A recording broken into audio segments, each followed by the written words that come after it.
ಹಾಸನಾಂಬ ಜಾತ್ರಾ ಮಹೋತ್ಸವ ಸಂಭ್ರಮ. ನಿನ್ನೆ ಡಿಕೆಶಿ, ಇವತ್ತು ಸಿಎಂ ಸಿದ್ದರಾಮಯ್ಯನವರು ಹಾಸನಾಂಬೆಯ ದರ್ಶನವನ್ನು ಪಡ್ಕೊಳ್ಳಲಿದ್ದಾರೆ. ಇವತ್ತು ಹಾಸನಾಂಬೆ ದರ್ಶನವನ್ನು ಪಡೆಯಲಿರುವಂಥದ್ದು ಸಿಎಂ ಸಿದ್ದರಾಮಯ್ಯನವರು ಬೆಳಗ್ಗೆ 11 ಗಂಟೆಗೆ.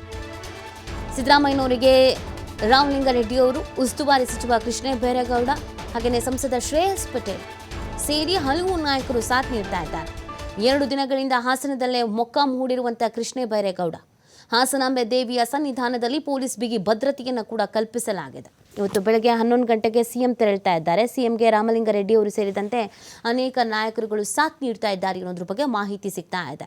ಇವತ್ತು ಬೆಂಗಳೂರಿನ ಏರ್ಪೋರ್ಟ್ನಿಂದ ಹಾಸನಕ್ಕೆ ತೆರಳಲಿದ್ದಾರೆ. ಆನಂತರ ಹಾಸನಾಂಬೆಯ ದರ್ಶನವನ್ನು ಪಡ್ಕೊಳ್ಳಲಿದ್ದಾರೆ. ಮತ್ತೆ ಅಲ್ಲಿಂದ ಬೇರೆ ಕಡೆಗೆ ತೆರಳಲಿದ್ದಾರೆ ಅನ್ನೋದ್ರ ಬಗ್ಗೆ ಮಾಹಿತಿ ಸಿಗ್ತಾ ಇದೆ.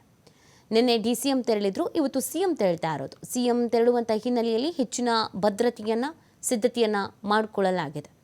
ಸಿಎಂಗೆ ರಾಮಲಿಂಗಾರೆಡ್ಡಿ ಅವರು, ಉಸ್ತುವಾರಿ ಸಚಿವ ಕೃಷ್ಣ ಬೈರೇಗೌಡ ಅವರು, ಹಾಗೆ ಸಂಸದ ಶ್ರೇಯಸ್ ಪಟೇಲ್ ಅವರು ಇಷ್ಟು ಜನ ಸಾಥ್ ನೀಡ್ತಾ ಇದ್ದಾರೆ ಅನ್ನೋದ್ರ ಬಗ್ಗೆ ಮಾಹಿತಿ ಸಿಗ್ತಾ ಇದೆ.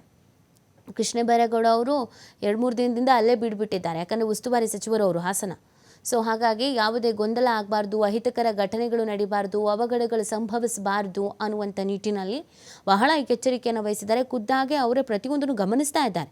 ಅಧಿಕಾರಿಗಳ ಬಳಿ ಮಾಹಿತಿಯನ್ನು ಪಡ್ಕೊಳ್ಳುವಂಥದ್ದಿಂದ ಹಿಡಿದು ಜನರಿಗೆ ದರ್ಶನ ವ್ಯವಸ್ಥೆ ಹೇಗಾಗ್ತಾ ಇದೆ, ಏನಾದರೂ ಅಸಮಾಧಾನ ಇದೆಯಾ, ಏನಾದರೂ ಗೊಂದಲಗಳಾಗ್ತಾ ಇದೆಯಾ, ತೊಂದರೆಗಳಾಗ್ತಾ ಇದೆಯಾ, ಪ್ರತಿ ಒಂದನ್ನು ಕೂಡ ಅವ್ರು ವಿಚಾರಿಸ್ತಾ ಇದ್ದಾರೆ.